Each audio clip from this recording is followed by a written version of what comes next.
Look, I can get you into that place when no one's around. Yo. You can have the whole deal. Just let me off my debt. I'll take my chances with the heat. Hey, look, you got a dude there. What's his name? Charlie? Oh, shit. I'm Edward Holub. I'm an independent filmmaker. Sure. It was all a trial. It was a test. And you were passing with flying colors. Once you got out of here, just you and her. And the money. The real money. I've been in this business since 1985 when I stopped going to school at Rochester Institute of Technology and moved to New York City. I began my career working in still photography for advertising and commercial clients. When I was 8 years old, my dad was a photographer. He trained me in making photographs when I was very young. He had a photo lab, so I got a lot of exposure to other photographers. I worked in his lab for a little while, and then one day a photographer came in who just had shot India. And I realized at that point I was standing on the wrong side of the counter. So I went to school in Rochester, moved to New York City, started my career. And about midway through that career, my style started evolving into more of a cinematic approach. I started using more small cameras, 35mm cameras, when I was using large format 8x10s, 5x7s, and medium format before for most of my commercial work. And when I started using smaller cameras, I started picking up more of frame-to-frame value. So I started developing the cinematic sense of one picture leading to the next picture.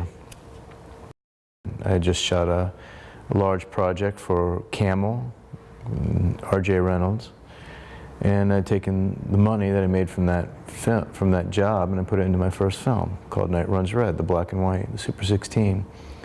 I continue to this day to shoot and direct, and I really don't see much of a difference between the jobs, and it's hard for me to divide up those two specific aspects because I'm very visual in my approach, and my training and background in still photography makes me very comfortable behind the camera.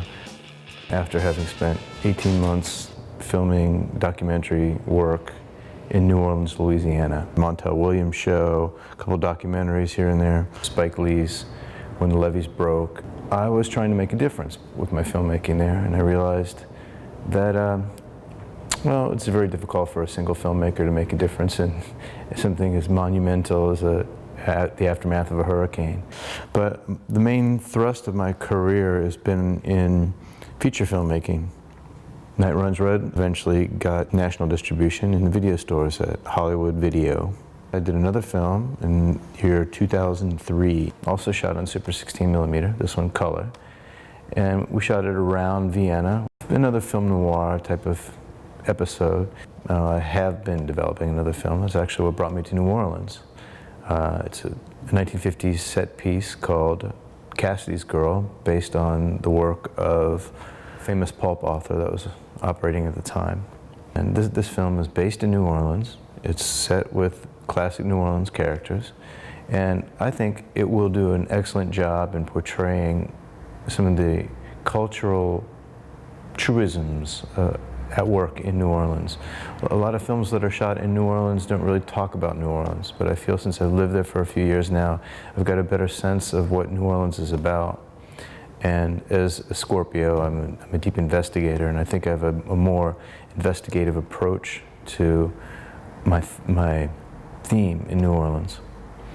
So the film is a pulp story, a love triangle, and part of my work with the AFI, I hope will lead me in the direction of being able to get that film financed. Today, I'm back in Los Angeles, yes, Los Angeles. I've been here before. I came back to revamp my feature filmmaking career. I'm 43 years old, and I've been around the block a bunch of times. I haven't finished my master's degree, so I think this would be a good time to pursue higher learning and to entrench myself deeper in Los Angeles. And my goal with working with the AFI is to increase the value that I have as a filmmaker.